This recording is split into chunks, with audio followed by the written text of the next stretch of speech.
Le journal des journaux, la revue du web. Le journal des journaux, la revue du web. Mesdames, Messieurs, vous l'aurez constaté, c'est l'instant de la revue du web présentée par Clément Tungui. Bonjour Clément. Merci, bonjour à toi Séraphin, bonjour à toute l'équipe qui t'accompagne ce matin. Quel est le climat sur Internet ce matin? Nous voulons tous découvrir ce climat ce matin. Nous t'écoutons. Merci. Mesdames et messieurs, une fois de plus, bonjour. Vous faites bien de vous informer sur nos antennes, Vérité TV et Success Radio. Et merci d'honorer au rendez-vous. Ce matin, nous ouvrons cette partie de la revue du web avec ce communiqué radio-presse. Le ministre de la Santé publique, Dr Manaouda Malachi, informe l'opinion nationale d'une recrudescence saisonnière de la grippe dans plusieurs régions du pays, conformément aux tendances habituelles pour cette période de l'année. Au cours des 8 dernières semaines, une hausse continue des cas de symptômes grippaux a été observée sur 850 échantillons analysés, 179 se sont révélés positifs, soit un taux de positivité de 21,1%. Les virus identifiés sont principalement de type A, H1N1, A, H3N2 et B Victoria. Les régions du centre, du littoral, de l'ouest et du nord-ouest sont les plus touchées. Aucun décès n'a été enregistré parmi les cas confirmés. Cette activité grippale, bien que soutenue, reste sous contrôle grâce à un réseau de surveillance fonctionnel.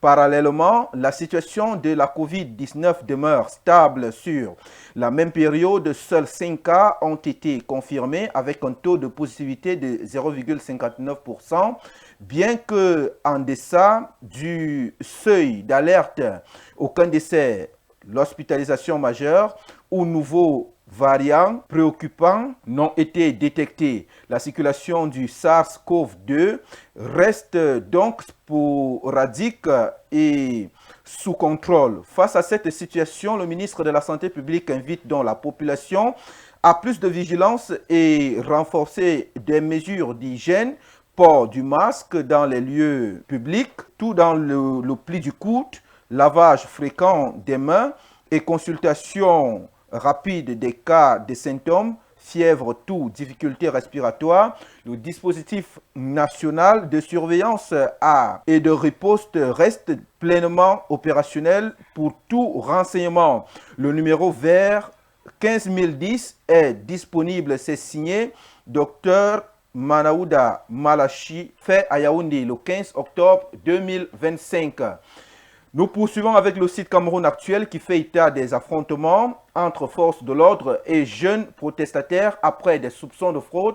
À Douala 5e, des personnes ont pris d'assaut hier 15 octobre 2025 le siège de l'antenne communale d'élections Cameroun de l'arrondissement de Douala 5e pour exiger l'application des règles démocratiques dans le décompte de vote après le scrutin.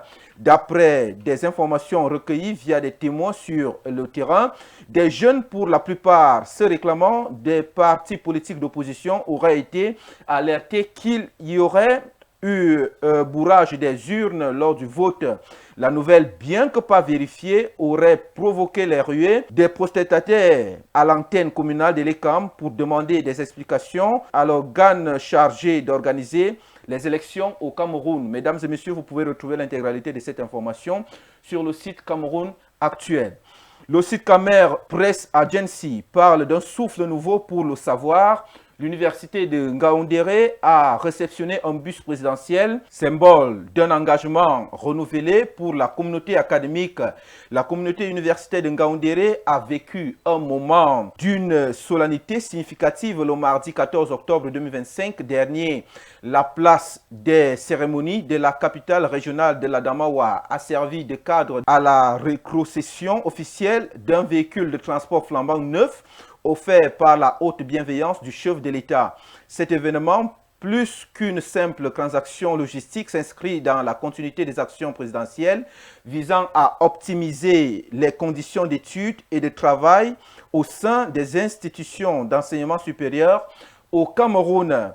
Le site Cameroun Tribune parle du marché des valeurs du trésor de la SEMAC et décrit que le volume des titres publics et est en hausse.